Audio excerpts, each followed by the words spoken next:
AI is coming through and rapidly accelerating. In my long tenure in technology, I've never seen anything like what's coming. Scaling a business globally is no easy task. From choosing the right markets to building strong teams, the stakes couldn't be higher.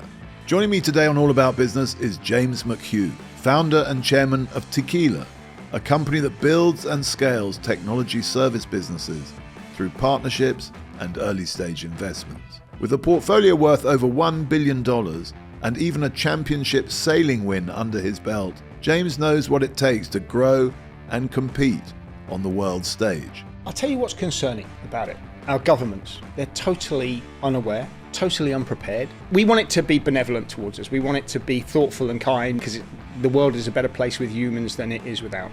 It won't be our decision. The best expression I've ever heard is fast-flowing rivers. If something's growing at 30-40%, you can afford to make a lot of mistakes. And the crazy part of that in something like technology is those fast-flowing rivers can be right next to stagnant waters. It's just not a big change to turn around, look over your shoulder and see where there's super demand. Try and look to where the puck is going, not where the puck is. Talk to me, James. You set up a company in Japan and within 10 years you've floated it. You're doing it in America. How do you spot these opportunities? Welcome to All About Business with me, James Reed, the podcast that covers everything about business, management, and leadership. Every episode, I sit down with different guests who've bootstrapped companies, masterminded investment models, or built a business empire. They're leaders in their field, and they're here to give you top insights and actionable advice so that you can apply their ideas to your own career or business venture.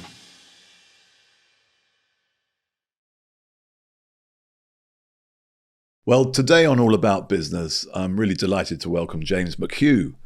James McHugh is the founder and chairman of Tquila, a corporate development and technology company established in 2010.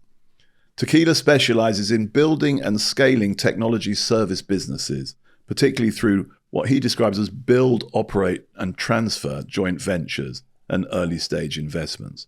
James, you describe yourself as a venture builder. Yes. Could you tell me what that means and a bit more about what you actually do at Tquila? And welcome. Thank you. It's really nice to be here. I guess we saw an opportunity in 2010. I was, like yourself, James, in recruitment. We saw an opportunity. I was based in the San Francisco office. We couldn't keep up with demand for folk in the Salesforce space. I'd ring the Europeans and say, hey, get on to our clients. They're going to need Salesforce folk. And they'd phone me back a couple of weeks later saying, we've called everyone, there's no demand in Europe. So there was a arbitrage opportunity to put a services business into Europe. So I rang Salesforce. So hang on, explain that. So I didn't quite understand. So there were Salesforce people in the States, but there was no demand for them in Europe. Correct. So typically what happens with software, it can be shelfware if it's not implemented. Right. So you need people to get it off the shelf and get it and stand it up. It's called shelfware if it's not being used. So you have, where you have an ecosystem that's growing fast, where people say, I need another 10 guys, I need another 20 guys, give me 50 guys. That tells me that there's a lot of software sales behind that's leading to give and help us develop the people to implement that software. When we made the call into our systems integration partners in Europe and they said, hey, we don't need any of those guys. That tells me that the US is probably 1 to 2 years ahead of Europe. I'd say it's a bit depressing for those of us in Europe. We've just got to deregulate then. We've got too much regulation. I'm thinking what's going on in Europe because the US has got so far ahead. So far ahead. It's unbelievable. Yeah. I saw a report the other day that Europe, I think it was 12 years ago, was something like 70-80% of the size of the US. And now we're down to like 60% the size of the US. Yeah, I think at the turn of the century, they were about comparable. That's right. Yeah. But it's accelerating, and it's going to accelerate with AI. It's going to accelerate with where we're going. So you see this as a sort of arbitrage opportunity, or you yes. did. So what did you actually do? Well, we contacted Salesforce. And Salesforce the company. Salesforce the company. Yeah. I was lucky enough to get through to a guy, Chris Cherry, who was about to leave for Europe. He put me through to the corp dev guys, another guy, Sherrick Murdoff, and we agreed if we put a couple of $1 million in, and Salesforce put a couple of $1 million in, we could set up a implementation company for them in Europe. So we'd take all of the... So this is a new business. A new business. It was like a joint venture between you and Salesforce. Correct. And this new business helps companies put in Salesforce products. Correct. That's what you do. Correct. Okay. So they were about to put a big push on the European market. And as you know from business, timing is everything. Yeah. We happened to be in the right place at the right time with funds. And it went super well. We grew. What was that called, that company? That was the original Tquila. Okay. It was a name that I really disliked at the time. Well, I was going to ask you about why you call your company Tquila, because it's... This is a good business story. So we brought a small team together and they won their... I think the first project might have been the Daily Telegraph, but we won first, second, third, fourth project. So I'd walk past the accounts department each week and see this pile of timesheets building up. And I'd say, guys, when are we invoicing this? And they said, well, we don't have a company name yet. So I said, well, we can invoice it under the recruitment business. And they said, no, we're a different brand. So you're nothing right now because you can't even invoice. Yeah. So anyway, after about 8 weeks of this, I got frustrated and I said, no, guys, stop. We're going to dinner and we're not leaving the table till we have a name for this company. So they wanted a 5-letter.com. Right. And they came up with TQUILA.com. And I said, no, our customers will say, great idea at the time.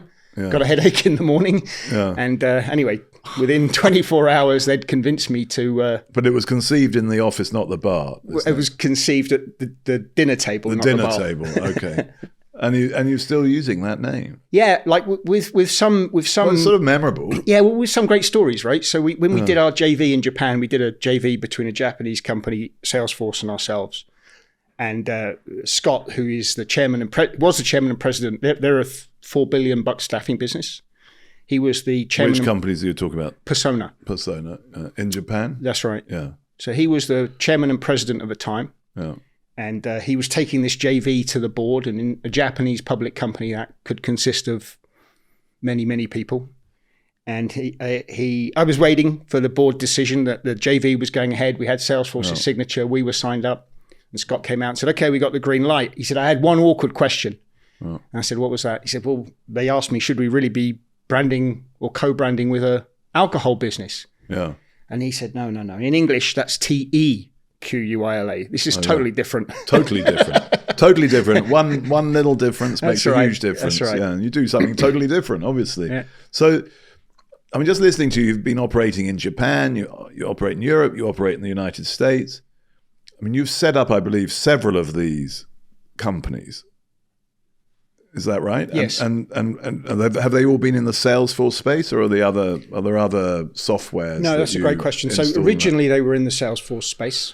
We kind of got going with Salesforce. We co-invested with them 3 times and exited each of those businesses. Like in Japan, we IPO'd the company on the Tokyo Stock Exchange.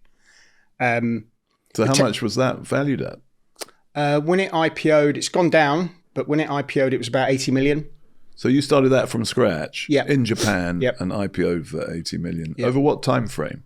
I'd say cradle to grave, 10 years. We're still living, huh? It's still living. Actually, it's resurgent at the moment. So it's breaking now into AI. The share price is moving up. We've stayed on as a shareholder. We sold down a little bit. Because one of the reasons I invited you to talk to me, James, is you've done this sort of all over the place, and it's very inspiring. You set up a company in Japan, and within 10 years you've floated it. You're doing it in America. How do you find the opportunities, or how do you spot these opportunities? Because you start from scratch almost, don't you? So I listened to your podcast with your Turkish business partner. Yeah, Livia Manzini. And I love that story because it was about, you could clearly see it between the two of you talking. It was about mutual respect, about being successful together, about enjoying the partnership. Yes. I couldn't have achieved what I achieved in Japan without Scott. Like, it's the same relationship. So when ServiceNow... So is Scott Japanese? Scott's... it doesn't sound Japanese. Yeah. Scott's American Japanese. Grew up in New York. Okay, so he is sort of... Yeah. So he's based there. He's based there. And he's your partner. So you look for partners? Yes. Right. Yes. Short story. Tell us more about Scott. So that obviously worked really well, but what was it that particularly sort of drew you to him when you first heard about him or saw him? So when we were building that business, I have often said to people that the key decisions for that business weren't made in boardrooms. They were made shoulder to shoulder at a bar in Akasaka at 9 p.m. on a Thursday, where the two of us would be sitting together talking about, do we do this with the CEO? Do we promote this? Do we extend the business in here? If I put more capital in, will you put more capital in? That's what made that business successful, that trusted relationship that we could work together on an outcome, a shared outcome over a period of time. Is Scott still involved with it? So it's a brilliant question. So I got an email maybe a year and a half ago, 2 years ago now, from another very large, successful business, ServiceNow, $20 billion business, saying, hey, we love what you did with Salesforce in Japan. We're looking for pure play partners in Japan. Would you be interested in doing the same with us? I wrote to Scott and said, what do you want to do? ServiceNow have reached out and they're interested in doing something. Do you want to put the band back together? And he said, well, it's very interesting because we've been looking at ServiceNow and we think there's a massive opportunity here. Worked for Oasis, didn't it? Yeah. So you're putting the band back together? Yeah. So we put together a program where we co-invested with ServiceNow and the original Japanese business and ourselves. Right. And that's gone super successful. That's up to over 100 people now in Japan. And fantastic. Yeah. So you're back in business in Japan. Yeah. What if doing good was the smartest business move you'll ever make? I'm James Reed, CEO of Reed. In my new book, Karma Capitalism, I reveal how being a Philco, that's a company where at least 10% of shares are owned by a charitable foundation, has become our business superpower. Companies like Lego, IKEA, and Novo Nordisk share the same Philco identity. These businesses last longer, inspire loyalty, and make a bigger impact on society. This book is part manifesto, part practical guide. Karma Capitalism is available now at karmacapitalism.org. Being a good business is good business. So you're a venture builder. Tell me about some of the others you've got going at the moment, Jim. Yeah, so you mentioned partners, and there's all different stages of partners. So we like to co-invest with what we call the publishers. So ServiceNow, Databricks, originally Salesforce. And we look at new technology all the time, continually. So AI is coming through and rapidly accelerating. In my long tenure in technology, I've never seen anything like what's coming. So we're talking to N8N, we're talking to U.com, we're talking to Anthropic about how do companies like that take the services component of what they do to market, and how can we support, how can we co-invest with them and help build companies that can put their products live and make their products relevant. Right. So I'll give you a perfect example. U.com is an aggregator of the LLMs. So what that means is people are probably used to ChatGPT. So LLM, large language models. Correct. Yeah. So there are a lot of large language models. Yeah. And U.com, one of the values that they bring to the market is they aggregate their searches across the LLMs, so they remove hallucinations. So we're working on a very interesting project, I think I can say, with the Royal Caribbean.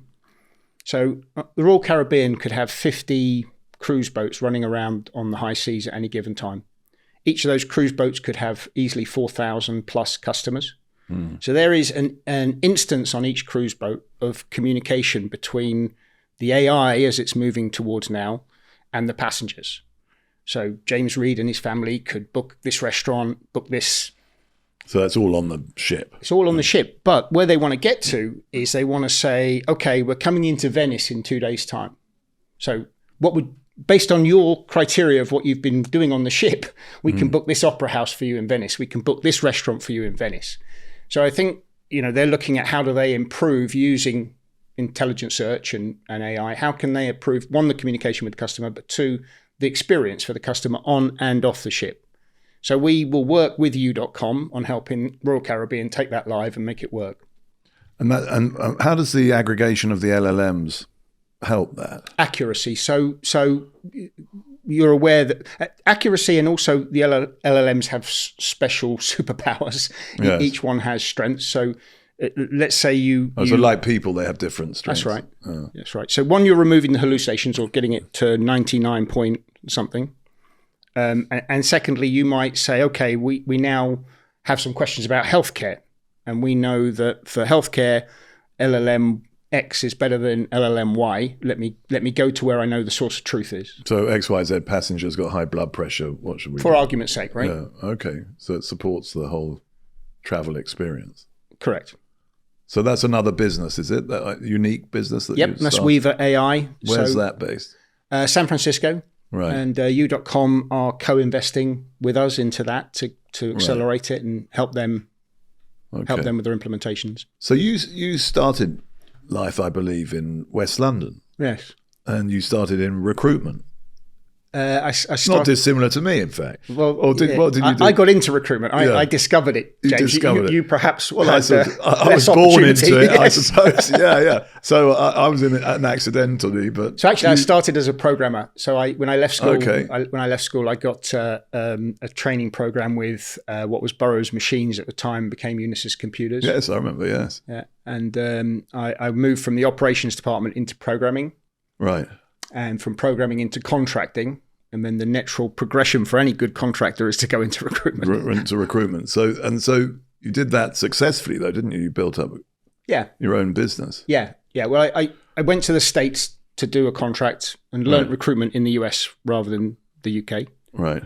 And I came back probably late 20s. My father was my best friend, and he was ill for some time and then passed. I took some time off work to reflect on life, and I decided to start a recruitment business, and I was probably 28, 29 at that time. Right. And what was that called? K2. K2. Good name again. Yeah. So were you into mountaineering? Or? Well, my original argument for calling it K2 was it's the highest mountain if you measure from sea level, Yes. and the hardest to climb. Yes. But I heard a much better explanation later on when someone said to me, "Did you name it K2 because it rhymes with McHugh?" So I said, "Yeah, that's a much." K2 I'm going to pivot to that one. Pivot to that one. So you started out, but then you very much come back into technology Yes. with your Tquila. Well, K2 was always a technology recruiter. Right. So one of the things we did very well early on was we built a methodology. So when I worked on a development floor, 100 people, 2 or 3 people will hold that project together. They're your go-to, understand what's happening technically, can answer the questions. You've got then 70, 80% of the people who are just good folk working hard. And you've probably got 10, 15 guys that should be walked off site immediately. That's the average balance of it. So the methodology was identify those 2 or 3. If all we do as a recruitment company is we're able to tell our clients where those 2 or 3 guys are. So when a project's going wrong, we can say, look, we know who can fix this. Yes. Not sure we can get them out of where they are, but we know who those people are. Then you're adding value. So you had to be very well networked. Very well networked. Well We informed. kind of asked, firstly, we stayed in one vertical for the longest time, one technology vertical. What was that? SAP. Right. And then, we wanted each of our sales guys to have at least 50 great contacts. So the R in the REQ methodology was relationship. What's your relationship with the 50 best contractors in the market? Right. And what was the E and Q of the methodology? Expertise and quality. So expertise was are they in that number 5? Are they one of those 2 or 3 guys? Yeah. And then quality was that sort of X factor. Do they like working with us, and do we have a great relationship with them? So what happened to K2? I sold that to private equity in 2017. Right. It was about 200 million revenue. When we sold it, we were operating in 12 countries. So how many businesses have you sold? I'd say somewhere between 5 and 10. That's quite a big range, James. Yeah. But quite a few is a sort of a... So, yeah. I mean... Why are you not clear about how many it is? Well, what do you call an IPO? Is that selling a business? Yeah, I think it is. Yeah, I think it is. Okay. So you were unsure about where to categorize the IPOs. Yeah. There's how also, many IPOs have you done? Just the one. Just but the one. There's businesses that you have successfully sold. Yes. So you've taken something from nothing and built it to 100 million plus of value, and you sell that business and you exit. Right. There are businesses that you sell that you've put $2 or $3 million in. Yeah. You're going to get $1.5 million back, Right. but you know that's the right thing for the company, so Right. you sell it on to a better home. but that's not really selling a business. So these are two categories here. Yeah. So how many have you put in the first category? Your sort of hits, if you were like greatest hits. James McHugh, how many have you got? 5. 5 big hits. Yeah. So we've talked about 2 of them, I believe. Or K2 and the Japanese venture. So the what are the other ones? Yeah, Tquila one in the... I'll run through it. It will actually go over 5, I think. So the Tquila one in the UK, we were successful with that. We built it from 2010 to 2015. It was about 200 folk in there, 20 million. Was that revenue. doing Salesforce? That was doing the Salesforce implementation. So we sold that to Accenture in 2015. Then we built... there's a business called Publicis Sapient, who's a very good partner of ours over the years. That's an advertising business, isn't it? That's right. The Publicis side is advertising. Yeah. The Sapient side was a digital consulting business, firmly in the technology space. Right. So they wanted to build, originally they wanted to build a Salesforce company in the UK. So this is where the build, operate, transfer came from. It had taken 5 years and $6 million to build the original Tquila. And I believe we could do it for half the price in half the time if we didn't have to work as hard to find the customers. Right. So I said to Sapient, if you can give me your MSAs and your go-to-market. Hang on, what's an MSA? Master Services Agreement. Right. So, for example, let's say Lloyds Bank. Yeah. Sapient have a very large client in Lloyds Bank. Sapient don't have a Salesforce practice or whatever.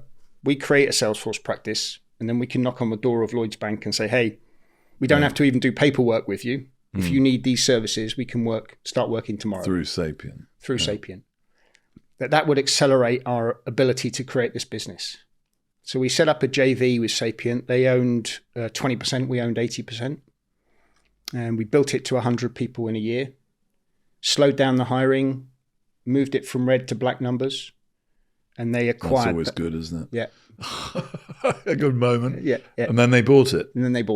Right. Yeah, that was 2019. So, okay, so that's your... I'm on number 5 with them now. So obviously...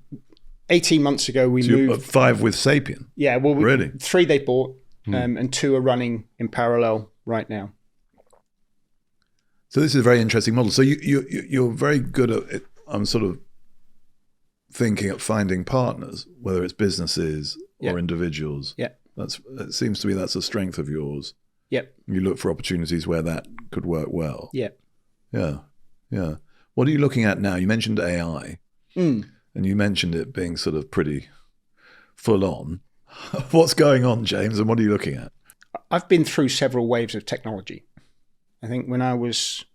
you said you were a contractor originally. Yeah, when I was in my 20s, I kind of constantly felt I didn't have the capital or the wherewithal, the time, the ability to step away from a full-time job or a contract role to benefit from these waves of technology.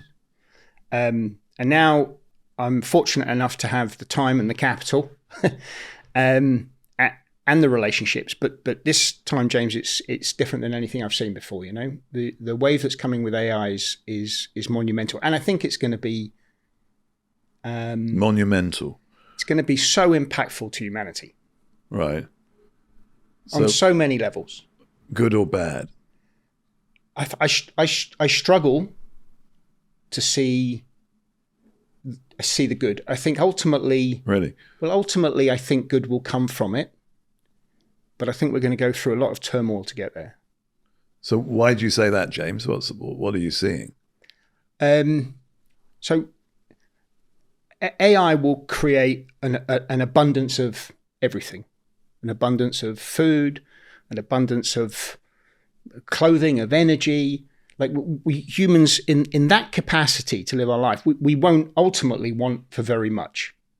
Everyone will have a good standard of living. To get there, we're going to have to go through 90, 80, 70% unemployment. We're going to have to catch up, allow governments to catch up with what does that mean? How do I deal with that? People have to change kind of... You just said 90, 70, 80% unemployment. So most people will be unemployed, you think? Through a process and over time, yes. Like right. there is no job There is no role that we do today that cannot be done by AI or by robots. Right. So what does that mean for people?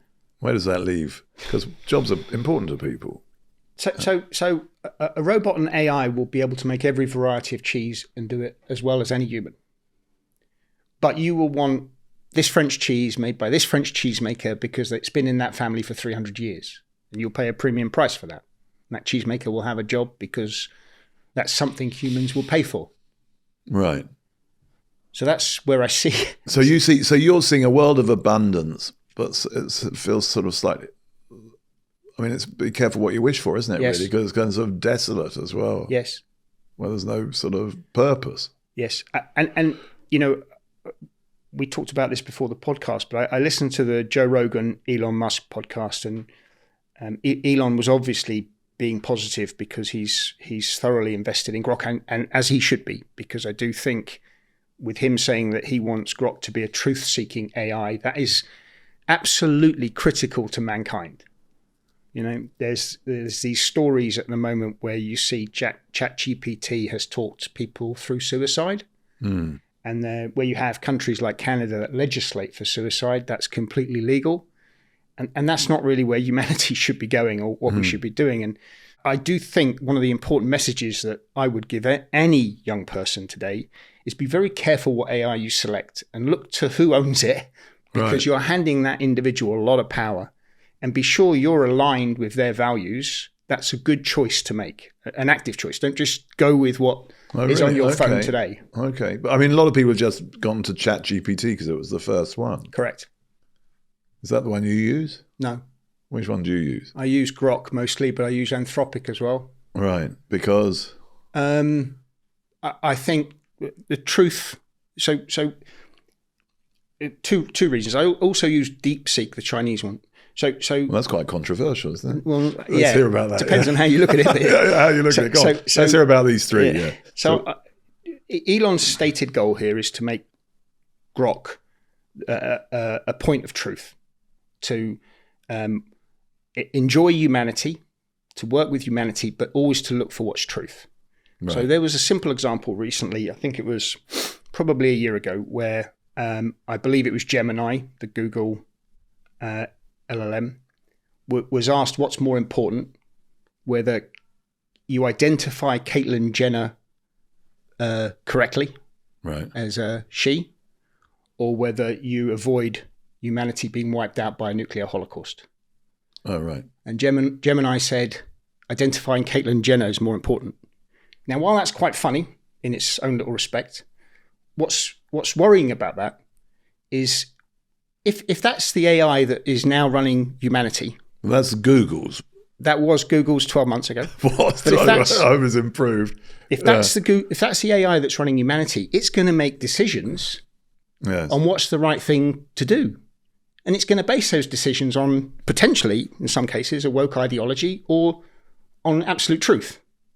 And I think as humans, we have to be very careful with that, because it's going to run ahead of us at some point. So that AI 12 months ago had been trained. Yes. And someone, I mean, by people originally, I guess, had trained it to a degree where it thought that was a better answer. That's right. Yeah. So that's why you have to be careful. So why is Anthropic different? So there's two things that's coming at the same time. So we're probably definitely less than 20 years, but probably less than 10 years before we have quantum computing. Mm. So quantum computing will be able to calculate every outcome in parallel. So I'll give you an example of what that means. Up to now, we've had binary computers. So the theorists say that a binary computer, we've got a 13 code string that protects the internet. A binary computer would take over 100 years to crack a 13 code string. Quantum computer will be able to do it in 7 to 8 minutes. Right. So we have this infinite compute capacity coming.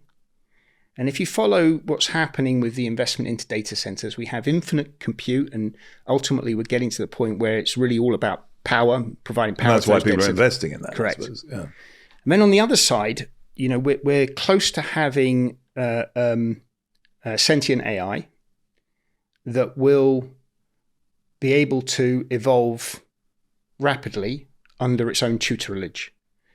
I sat in a ballpark in San Francisco many years ago. A friend of mine had developed some game where you could own it was a silly game. You could own this dog, and my dog and your dog could decide to have a little dog together, and we'd get some of the features. Dogs do that? Yeah. It was a digital dog, right? Okay, no, Yeah, all right. it was a digital dog. So my digital dog and your digital dog and the red ears would get carried forward. It was a silly game. And Chris says to me, look, I can speed this up. And he then went 4 generations, 5 generations, 6 generations on a click of a button. And while it was a silly game, what that suddenly helped me realize is when computers are ready to evolve from themselves, make a better version of themselves. Yes. It takes you and I 20 odd years to try and achieve that. Yeah, I'm not sure I've achieved it necessarily. I hope my kids aren't listening. They will do that in nanoseconds, right? And if you then put that with quantum computing, where you've got infinite compute power, the outcome of this thing is terrifying. Its capacity to evolve and understand every possible outcome for them. And actually improve. Because nature is more random. Yeah. So if you are willing to accept the reality that there was a big bang 13 billion years ago, that the Earth formed 3-4 billion years ago, life happened 200 million years after that, and humans kind of evolved over the last several 100,000 years, and ultimately 70,000 years since our ancestors were living in caves. So it just so happens in that evolutionary cycle of billions of years coming to millions to hundreds of thousands that you and I, we've just swept in right at the time before AI is about to take over and revolutionize everything and achieve whatever it wants to achieve. And we've created something that's way more, infinitely more powerful and intelligent than we will ever be. Either you and I have just swept in on the coattails of that last generation, or there's an outside chance it happened like many hundreds of years ago. You know, that where maybe 1,000 years ago was mankind's pinnacle. And what we're being given here is an opportunity to live the best man ever had it. Here it is, James and James. This was when you were at your peak. This is what it looked like. So that the Matrix, effectively, you know. And I was again with one of our partners in the Tquila Fund in a bar in San Francisco, and we asked ChatGPT. He asked because I don't use it. What are the chances we're already in the Matrix? What are the chances that this is already in the Matrix? And ChatGPT came back and gave us a super long answer. You know, the Matrix is, and that defines, and da-da-da. And he wrote back and said, no, you're not answering the question. My question is, as a percentage, what do you estimate the chances that we're already in an augmented reality is? Right. And it answered 25%. Right. Was it hallucinating? Well, I don't know. That's a pretty big number, isn't it? Like I'd have preferred 2 or 3. Yes, it's significant. Yeah. Statistically significant. Statistically significant. Right. So choosing the right AI is a really important decision for people. I think so. Yeah. And I mean, it's quite hard to do that when you don't have a lot of information about the people behind these. Yeah. So I'm going to send you. They're all super rich, aren't they? Apart from that, who would you prefer one over So it's the another? values of the person, isn't it?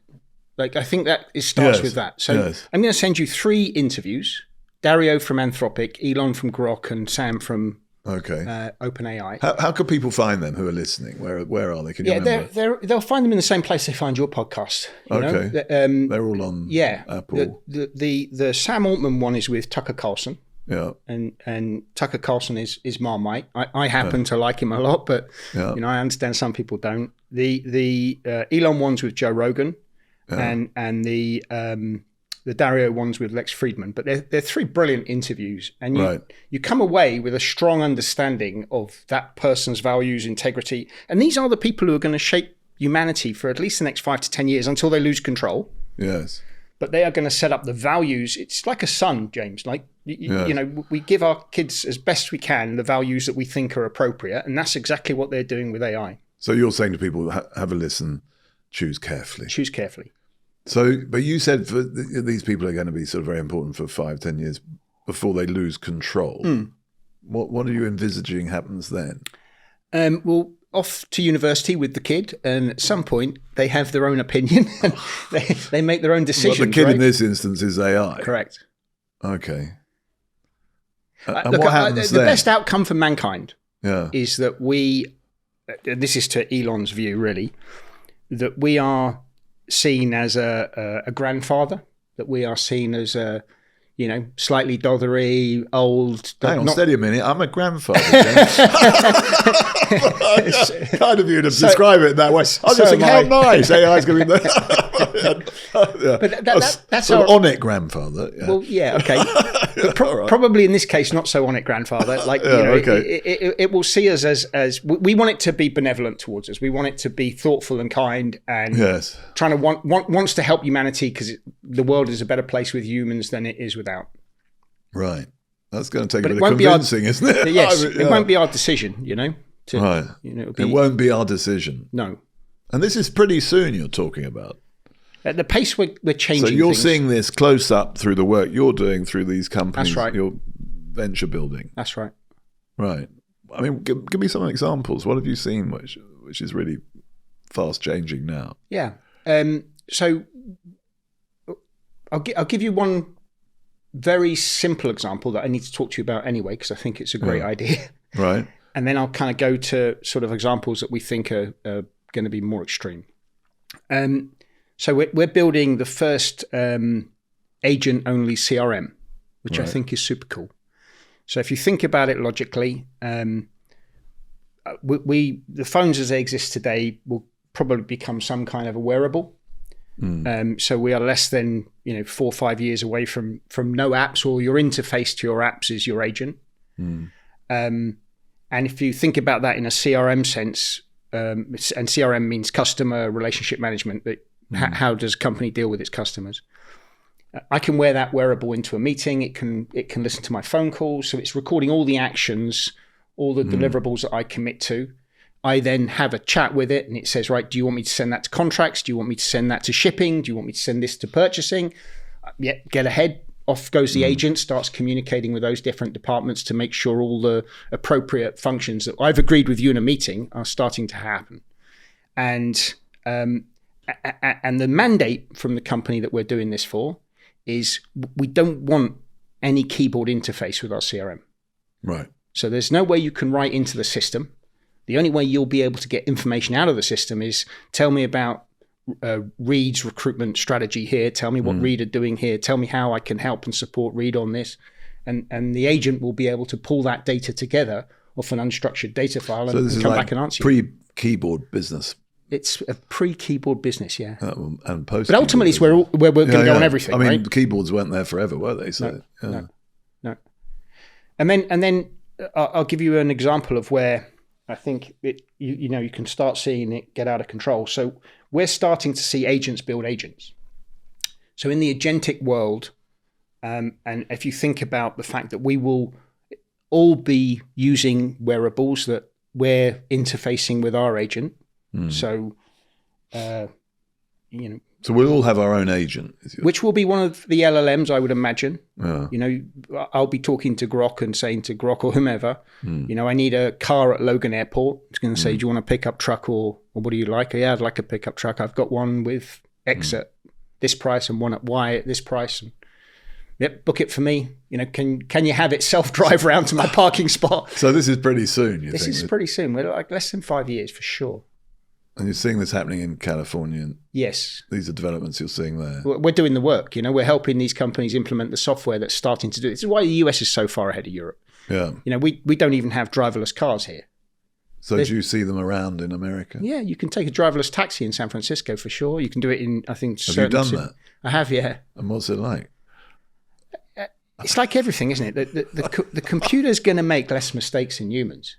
Well, yeah, but you're putting a lot of trust in it. Do you know what I saw?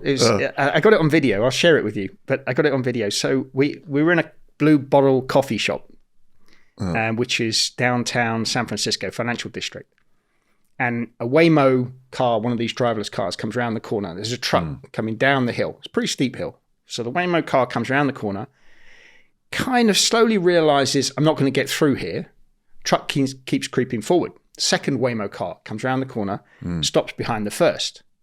Third one comes around the corner, stops behind the second. So I start videoing this thinking, all right, this is interesting. Like, I don't know how much AI can handle here, because you've now got 3 cars waiting for a truck where the first car's realized it can't get through. But what's the third car going to do? Because it can't see the first car or the truck. It might overtake. For example, right? So that's exactly what it does. It starts by reversing and then going for an overtake. Then realizes when it sees the truck, that's not cool. This isn't going to work. And ends up waiting for traffic to pass and reverses back around the corner. At which point the second car does exactly the same thing, reverses around the corner. First car reverses back down, lets the truck pass. 3 cars go up the hill. So managed gridlock avoided. Managed all of it by itself. There'll be lots of people shouting at each other. Very impressive. In London. So that worked. So you were sold by that. You were watching. You were hoping for a bit of chaos, were you? A bit of AI. I think Elon's talking now about them generating or doing product release of the next vehicle out of Tesla, and he's kind of indicated that it will be able to fly. So if you sort of take the fact that they now have driverless cars that can navigate the roads correctly and probably, I don't have the stats on this, but it wouldn't be hard to find out, significantly reduce accidents, I imagine, then, it's not a huge step to say, well, let's elevate off the ground here in a 1-2 person vehicle and take a more direct route across the city. If I can avoid you on a road, then I can certainly avoid you in the air. Once you have that networked grid of all those cars being able to communicate with each other. So lots of people flying in cars? Yes. I mean, who's doing air traffic control? Well, it wouldn't need it, would it? Because I don't know. What you tell me. So I'm thinking it might. Well, no, because the power of these things they're all connected. Right. So if you imagine today the problem we have when we go down a highway, 50 cars, no one knows what the other person's going to do. No. So someone can do something stupid, not indicate, move into the middle lane. Yeah. Once you've got 50 connected cars, I actually know the destination of the other 49 cars. So I know there's no reason for you to move over right now because you're getting off at the next exit. And you know that I'm about to go in the fast lane because I've got 100 miles to do. So you just lift that into the air. Everybody knows where every other vehicle's going. You don't have human error in that. You just have a connected grid that everyone understands what all the other cars are about to do. Flying cars, but flying cars are about to do. So do you think in our lifetime we'll be sitting in flying cars? I do, yeah. You do? Yep. Can I come with you on the first 100%. trip? 100%. I'd like to do that if that happens. Yeah, brilliant. Yeah, okay, I believe you. That's a deal. Are you telling me it's safe, James? I'll do it. So this is sort of mind-blowing, though, in a way, what you're talking about. Stepping back, I mean, these changes, you use the word monumental. I mean, they feel more than that. I mean, they're sort of total in a way. Yep. Our sort of worldview will be completely changed. I'll tell you what's concerning about it. Our governments, right? They're totally unaware, totally unprepared. We could have this discussion and then the system and the structure doesn't allow anything to happen. Yeah. We're regulating against, you can't hold this data, but we're not regulating for what needs to happen to make this as safe as possible. So if you were the Prime Minister, James, what would you be doing? Well, I'd probably unify Ireland, but that's a completely separate issue. I thought you could we can come on to that. You could do that with democratic vote. Yeah, I'll send it there. You'd have a border poll. Yeah, well, why not? What would I do? I think one of the things the US government is doing very well. So they've appointed an AI czar. Right. Somebody that is responsible for this, and they've appointed a business person, a guy called David Sachs. So Sachs is a guy that's invested and built companies and has a strong understanding of what needs to be done for crypto and AI. So he's legislating for things. So right now he's fighting the states. So what the states, California is leading it. What the states are trying to do is say, hey, California is going to legislate what it believes should and shouldn't happen with AI. Right. The problem there is if you think about the same argument for cars, once one state has legislated for something, either you're going to have I'm going to have 50 versions of AI, or everyone's going to follow the California version. So I think the good thing that I'm seeing is that he's getting his hands around that and saying, no, this needs to be federally legislated and we need to have a central position on it. So again, Europe has a tendency for regulation.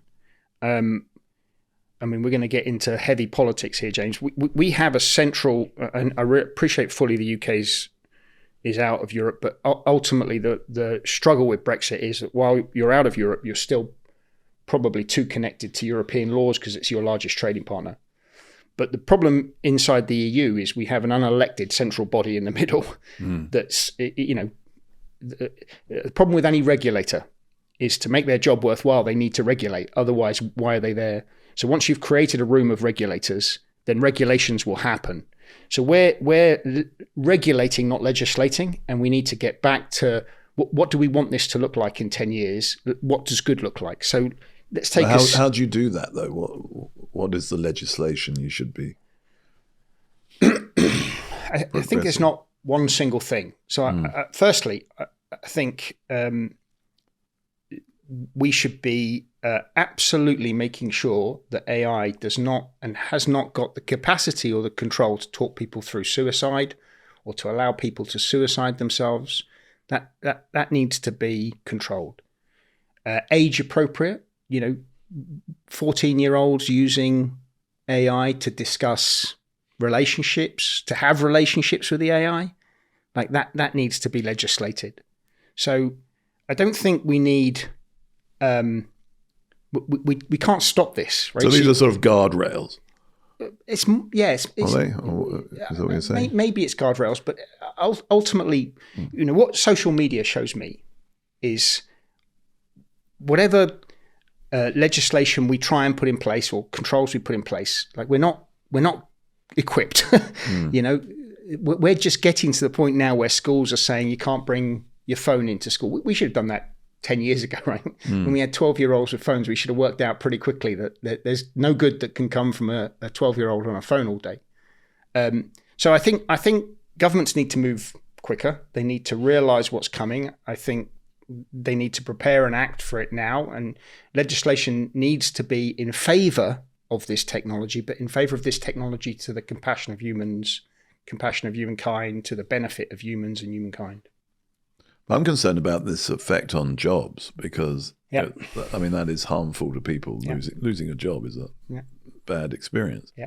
So you're seeing that coming quite quickly. I mean, how does government deal with that? Because that could be very significant.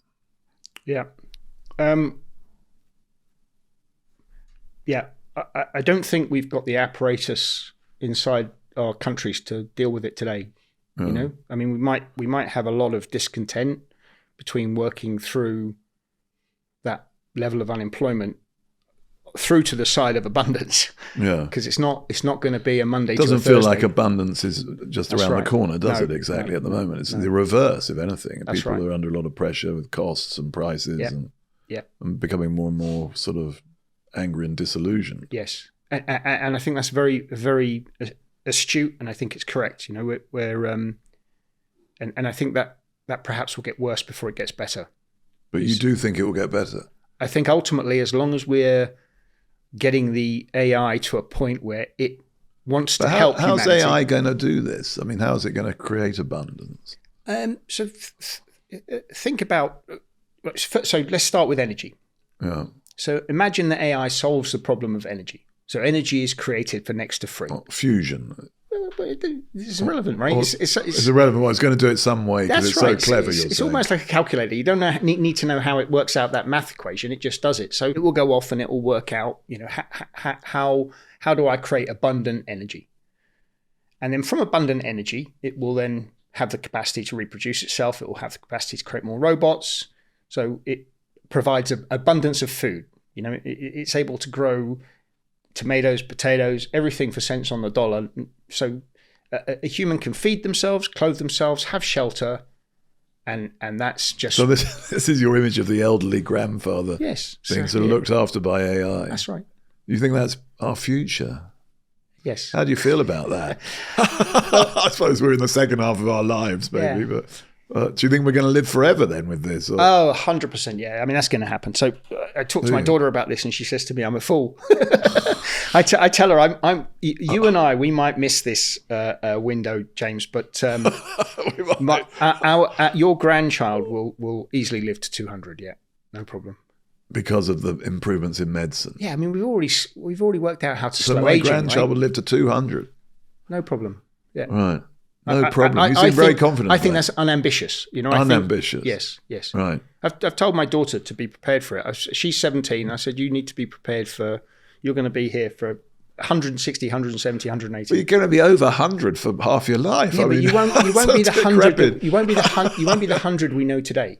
Right. Right. They can already slow the aging process in a gene. So all they have to do is manage to slow it to a stop. And you choose the age you stop, and then ultimately they'll reverse it, right? So So I could go back to being sort of 25, right?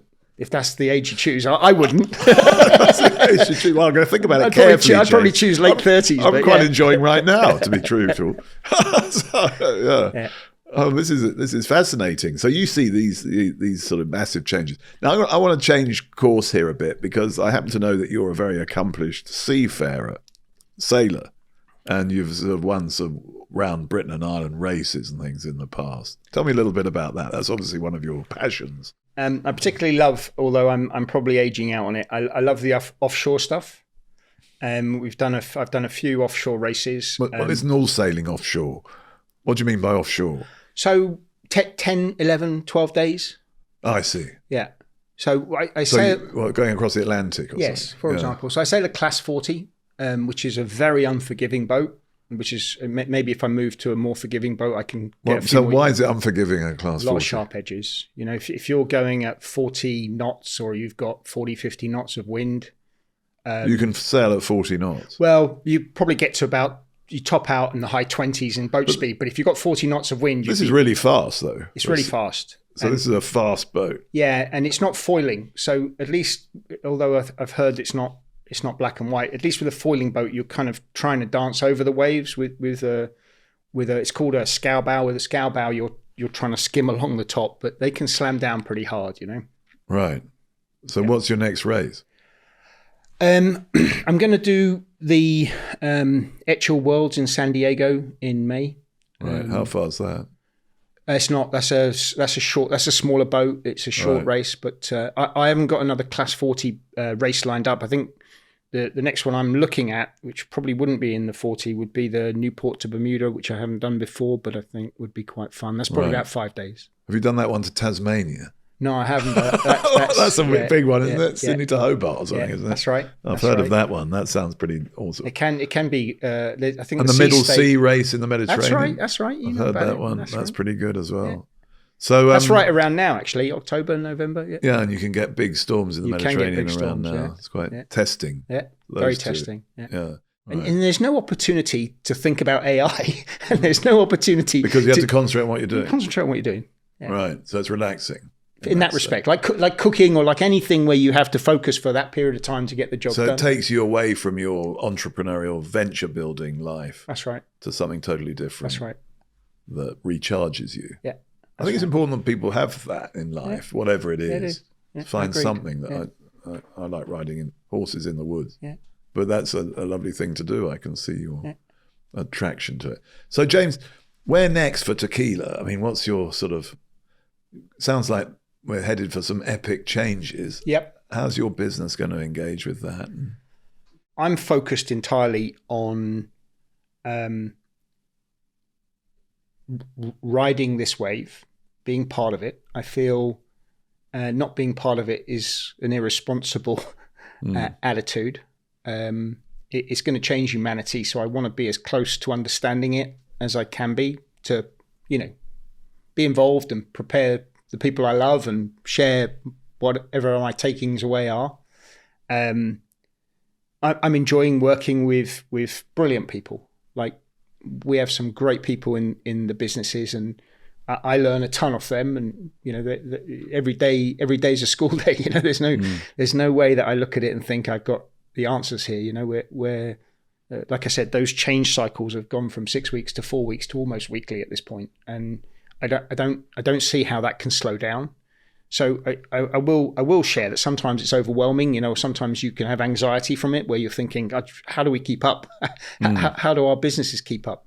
But that's part of what, with the pace of this change. But that's part of what drives me. And every business in our space has the same challenge. It's not lost on me. So you're based now in America, is that right? That's right. Yeah. So because one of the things that I'm so interested in about you is you've sort of based yourself in different parts of the world. Yeah. Very successfully over your career. Yeah. So the UK, what's your view? I think you have a lot of challenges. Yeah. I think Europe has a lot of challenges. I think China and the US are powering ahead. America has clearly shown that America first is the philosophy and ideology that's going to be there for some time. As somebody that lives on, in a way, both continents, I understand them, understand what they're trying to achieve and what they're doing. And I kind of look sometimes despairingly at Europe and say, come on, guys, you need to move faster. Yeah. It's a hard thing to change. It is, yeah. Yeah. So, I mean, that seems to be the feature of the last 30 years. I think that's right. Europe's got more and more tied up in knots. Yeah. And the technology developments are all happening in America and now China. Yeah. You said earlier that you like the deep seek. So, I don't know if you know, James, I lived in Beijing for 6 years. So I have a great affinity for the Chinese people. I think they're really lovely people. Chinese government needs some work, but the Chinese people are really lovely people. I think we sometimes sort of think that there is a good side and a bad side, that, you know, we're the good guys and some of the other guys are the bad guys. You mean around the world? Yeah. Yeah. I think it's a bit more nuanced than that. Yeah. You know, for the longest time, I had I still have two phones. The Huawei, you can't use it anymore, and I can explain why, but I had a Huawei phone for the same reasons, that, you know, what information that I could have that China would use, I don't see why China would want it. Yeah.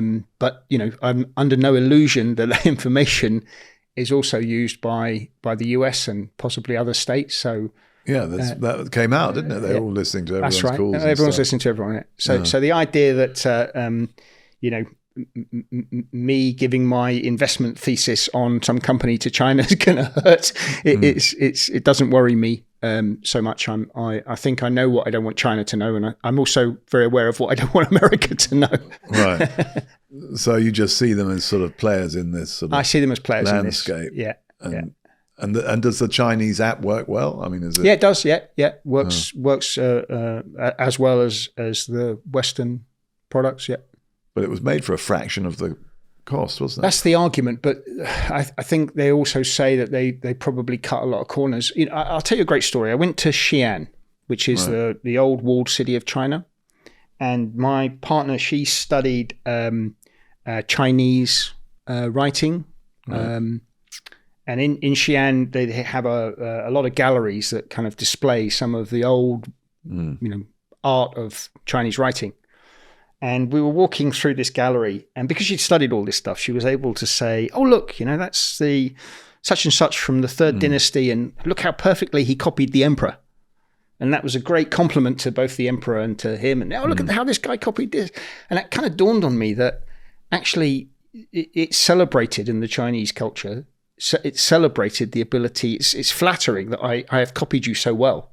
Right. So, you know, we often think of it as theft, but I think it starts from a position of respect that, you know, wow, you guys are so advanced. We're going to try and catch up by replicating what you've done as a starting position. You know, so look, I want to stay aware of what China's doing. So that's part of the reason I use DeepSeek. I want to be cognizant of the fact that probably they've accelerated that through learnings and money that's been spent in the US. But I don't think that's a reason to close it down. I think it's there, it exists, and we should embrace that stuff and use it and learn from it. And keep an eye on what's happening. Correct. These are two huge economies that are developing very fast. Correct. AI. I've got something there for you, which I think is really important. Yeah. So we just saw the Series C at U.com. So U.com is run by a German guy, CEO, brilliant guy, ex-Berkeley professor. They just raised $100 million at a 1.4 billion valuation. they have 20 million revenue in 2025 with the ambition of going to 60, 70 million revenue in 26. Their technology is really good. I have seen a similar business in Europe run by 2 or 3 guys that don't want to fundraise so they can stay in majority control of the company. They will lose. The guys with the 100 million in the bank that can accelerate their growth, Richard and his team, will win. I think that's one of the fundamental differences that I see between the US and that's because the money's there in the US, or there's the desire in the US, or a bit of both. I'll give you another great example. So we're working very closely with N8N, a company that I think is a brilliant company out of Germany. They have just raised, they've just raised, I want to say it's about $100 million, but it's on a 2.4 billion valuation. But they've raised from Sequoia in the US. I believe it's Sequoia.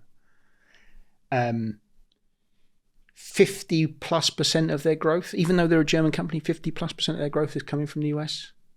So the customers' take up of technology is faster. The capacity to put money into companies that are scaling is faster. Even a company that's German-based needs to step over and get involved in the US market, both for growth and for financing.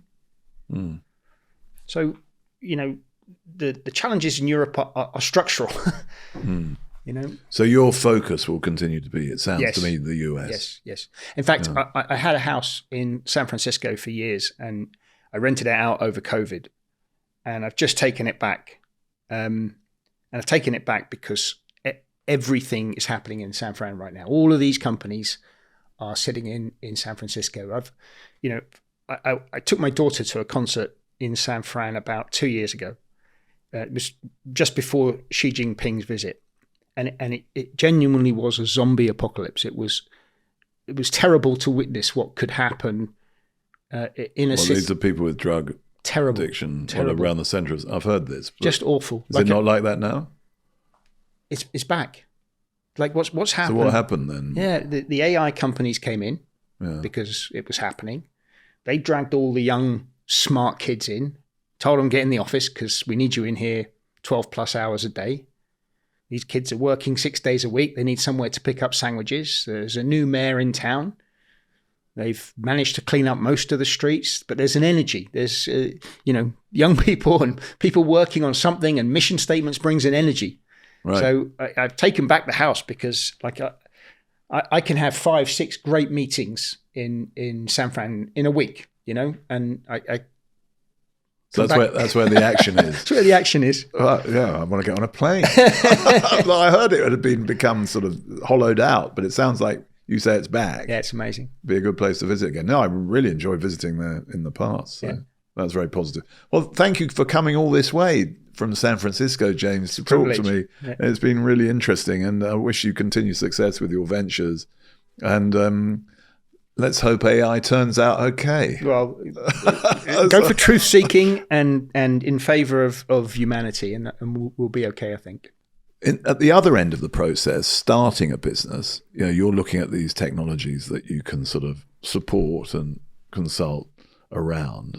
How do you identify which ones that you should pick? I mean, how do you pick winners in a sense like that? So the best expression I've ever heard is fast flowing rivers. If something's growing at 30-40%, you can afford to make a lot of mistakes while you're working in that space. And if something's growing at 5-6%, you probably can't afford to make a lot of mistakes to get it right. And the crazy part of that in something like technology is those fast flowing rivers can be right next to stagnant waters. Like it's just not a big change to turn around, look over your shoulder and see where there's super demand. So I think in all cases, try and look to where the puck is going, not where the puck is, and look for the fast-flowing rivers, and then jump in with both feet. So right now, that's AI, data, agentic. And that's where you've jumped in. Yeah. With both feet. With both feet. Great.